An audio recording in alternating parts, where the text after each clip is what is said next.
Oke, hari ini kita bakal langsung bedah salah satu kasus sains yang menurutku benar-benar gila dan di luar nalar dari tahun 2010. Pada penelusuran kita kali ini, kita akan melihat gimana sebuah organisme yang sama sekali nggak punya otak secara luar biasa berhasil ngalahin perhitungan matang dari para insinyur tata kota terbaik yang pernah dimiliki umat manusia. Serius, ini bukan plot film fiksi ilmiah, tapi keajaiban biologi nyata yang bakal ngerubah total cara kita mandang kecerdasan. Coba deh kalian pikirin pertanyaan ini bentar. Bisa nggak sih sebuah organisme tanpa otak merancang tata letak kota metropolitan raksasa? Buat ngasih gambaran, jaringan kereta api Tokyo Raya itu melayani puluhan juta penumpang setiap harinya. Ada ratusan stasiun yang saling terhubung membentuk jaring labirin yang super rumit, dan itu adalah hasil kerja keras para ahli matematika dan tata kota selama berdekade-dekade. Kedengarannya mustahil banget kan kalau semua itu bisa ditiru sama makhluk bersel satu. Tapi nyatanya, hari ini kita bakal lihat langsung gimana sebuah jamur lendir sederhana sukses mereplikasi kerumitan luar biasa dari rute jaringan kereta Tokyo dengan tingkat presisi yang bikin merinding. Bagian 1, eksperimen gila jamur lendir. Nah, buat paham gimana hal mustahil ini bisa terjadi, kita harus kenalan dulu sama bintang utama kita, yang dipelajari secara mendalam sama Atsushi Tero dari Jepang dan timnya dari Oxford. Namanya Pisarum polycephalum.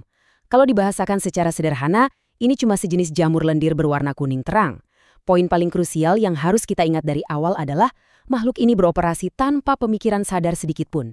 Dia nggak punya mata buat melihat, nggak punya jaringan syaraf buat memproses informasi, apalagi otak buat mikir.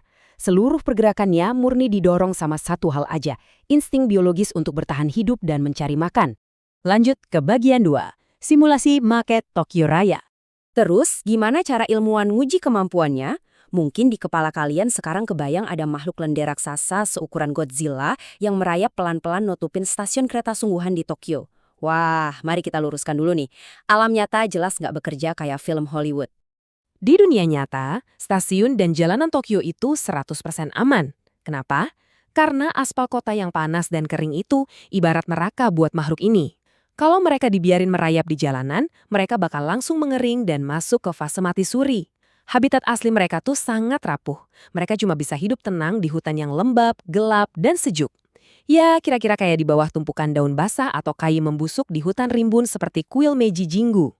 Jadi, para ilmuwan cukup ngambil sampel jamur ini dari lantai hutan, lalu membawanya masuk ke lab. Setup simulasi yang dibikin di atas meja lab ini bener-bener jenius. Di atas cawan Petri, ilmuwan naruh 36 serpihan oatmeal yang kebetulan adalah makanan favorit si lendir, persis di titik-titik koordinat stasiun kereta utama Tokyo. Terus, lendir kuningnya ditaruh persis di tengah sebagai pusat kota. Nah, bagian paling cerdiknya adalah cara mereka meniru topografi bumi. Kan kalau di dunia nyata, insinyur harus membelokkan rel buat menghindari gunung atau danau ya. Di cawan Petri, ilmuwan menembakkan cahaya terang dengan pola persis kayak kontur pegunungan dan danau di Tokyo. Karena si lendir ini berevolusi di tempat gelap, dia benci banget sama cahaya. Jadi secara alami dia bahkan membelok menghindari gunung cahaya itu, persis kayak insinyur manusia yang menghindari gunung batu sungguhan. Masuk ke bagian 3, fase eksplorasi dan optimasi. Begitu ditempatkan di tengah, organisme tanpa otak ini langsung mulai bekerja lewat 2 fase yang super menarik. Fase pertamanya bisa kita sebut sebagai fase eksplorasi barbar. Awalnya, alih-alih merencanakan jalur dengan tenang, si lendir ini malah nyebar secara agresif dan membabi buta ke segala arah. Bentuknya meluas kayak jaring laba-laba raksasa, mengamankan setiap jengkal area kosong, sampai akhirnya sulur-sulurnya berhasil menyentuh semua 36 titik makanan oatmeal di peta tersebut. Masuk ke fase kedua, nah disinilah keajaiban optimasinya terjadi. Setelah semua titik makanan terhubung, si lendir sadar kalau nyebar jaring acak ke segala penjuru itu boros energi banget. Jadi dia mulai melakukan reorganisasi. Secara visual kita bisa lihat dia menarik kembali sel-selnya dari area jalur buntu. Dan seluruh energinya dialihkan khusus buat mendebalkan rute-rute utama yang paling efisien aja.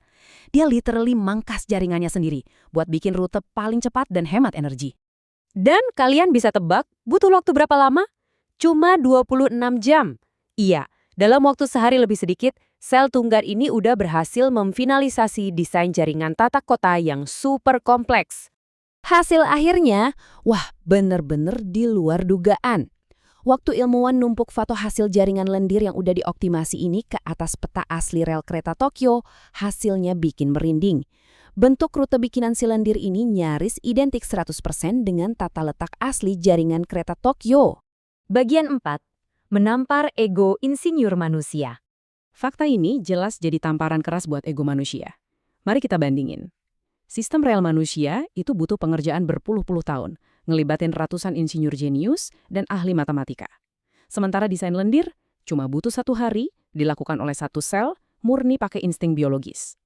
Dan gokilnya, kedua sistem ini sukses mecahin masalah arsitektur yang sama persis, bikin rute terpendek buat menghemat energi, tapi secara sengaja menyisakan jalur memutar sebagai jalur cadangan alias fault tolerance.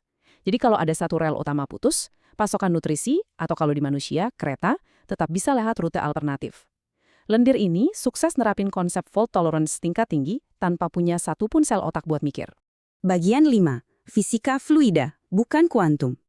Terus, gimana ceritanya dia bisa ngitung rute sepanjang dan serumit ini tanpa pusat komando otak? Karena belakangan ini, biologi kuantum lagi ngetren banget, gampang aja buat kita mikir, wah, jangan-jangan ujung-ujung lendir ini komunikasi pakai quantum entanglement nih. Sayangnya, bukan itu jawabannya. Ilmuwan udah buktiin kalau nggak ada mistisisme kuantum di sini. Rahasianya murni terletak pada hukum fisika klasik dasar, yaitu hidrodinamika, dan reaksi kimia yang bekerja di dalam selnya. Mekanismenya tuh simple tapi elegan banget.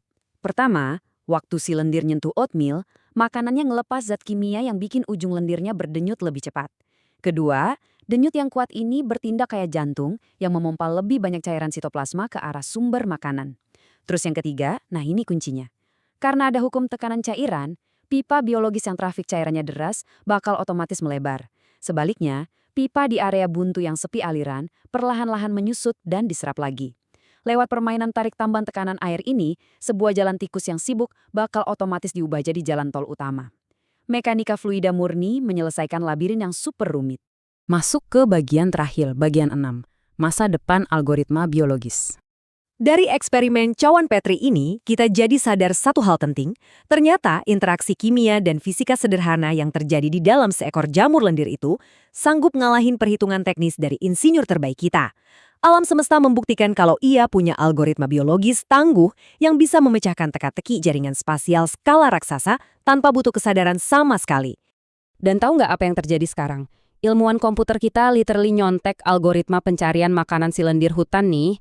Aturan efisiensi dan adaptasi cairan si lendir sekarang diterjemahkan ke barisan kode komputer buat merancang jaringan telekomunikasi, nentuin topologi sensor cerdas, sampai ngedesain ulang rute server internet global supaya lebih tangguh, efisien, dan tahan banting kalau ada kabel yang putus. Ini benar-benar bikin kita mikir keras ya, kalau satu sel tunggal sederhana, makhluk tanpa otak yang cuma merayap di balik daun busuk, ternyata cukup jenius buat ngajarin manusia cara ngebangun kota dan server internet masa depan. Pertanyaan besarnya, algoritma brilian dan revolusioner apalagi yang saat ini diam-diam bersembunyi persis di bawah telapak kaki kita? Kadang, rahasia paling luar biasa dari alam semesta nggak selalu ada di bintang-bintang di atas sana, tapi hidup diam-diam di antara tanah basah di sekitar kita.